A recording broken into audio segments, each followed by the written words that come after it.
दिनांक 9 जानेवारीला अमरावती जिल्ह्यातील पुसदा येथे क्षुल्लक कारणावरून अनिल रामदास इंगोले या युवकाला त्याच्या चुलत भावांनी डोक्यावर मारल्याने युवक जागीच गतप्राण झाला। या प्रकरणी आरोपी गजानन विष्णू इंगोले व तुळशीराम विष्णू इंगोले राहणार लालगंज चाकणा चौक पाचपावली नागपूर यांना वलगाव पोलिसांनी पथक रवाना करून ताबडतोब अटक केली। ही कार्यवाही पोलीस उपनिरीक्षक चव्हाण, सहाय्यक उपनिरीक्षक नरेंद्र मेटकर, पोलीस कॉन्स्टेबल निवृत्ती भांगे यांनी केली। या प्रकरणी आरोपींना अमरावती येथील जिल्हा सत्र न्यायालयात हजर करण्यात आले। दिनांक 10/1/2020 रोजी पोलीस स्टेशन वलगाव येथे फिर्यादी सुनील लक्ष्मणराव इंगोले व 41 वर्ष राहणार पुसदा यांनी तक्रार दाखल केली की त्यांची मुलगी कुमारी कल्पना हिची मयत झाल्यामुळे नागपूरच्या नातेवाईकांना मयतीच्या कार्यक्रमासाठी फोन करून बोलवले होते। त्यासोबत त्यांचे चुलत भाऊही मयतीसाठी आले होते।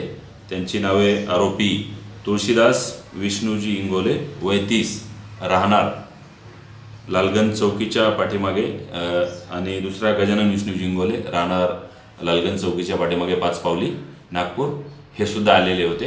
मयतीचा कार्यक्रम झाल्यानंतर हे सर्वजण फिर्यादीच्या अंगणामध्ये जेवण करून बसलेले होते आणि त्या ठिकाणी शेकत असताना फिर्यादी व मयत अनिल रामदास इंगोले यांच्यात दारू पिऊन काहीतरी वाद झाला। त्या वादावरून यातील आरोपी गजानन इंगोले व याने फिर्यादी मयताच्या डोक्यामध्ये काहीतरी राफ्टर सारखा प्रकार मारून त्या ठिकाणी तो जखमी झाला आणि या तुळशीदास याने सुद्धा त्याला मारहाण केली। यावरून फिर्यादीने त्याला उपचारार्थ इरविन येथे भरती केले होते।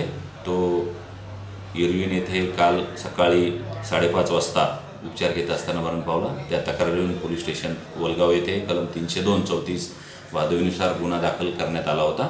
त्यावरून काल पोलिसांचं पथक PSI चव्हाण, ASI नरेंद्र मेटकर, त्यानंतर पोलीस कॉन्स्टेबल भांगे असे आम्ही पथकामध्ये नागपूर येथे रवाना केले होते।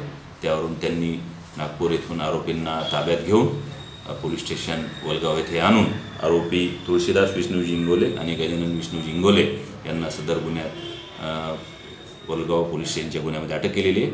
आज रोजी आम्ही त्यांना पोलीस कस्टडी रिमांडसाठी मान्य न्यायालयासमक्ष हजर करीत आहोत। पुढील प्रोग्रेस आपल्याला कळवण्यात येईल। धन्यवाद। अहमद अली, विदर्भ न्यूज, वलगाव।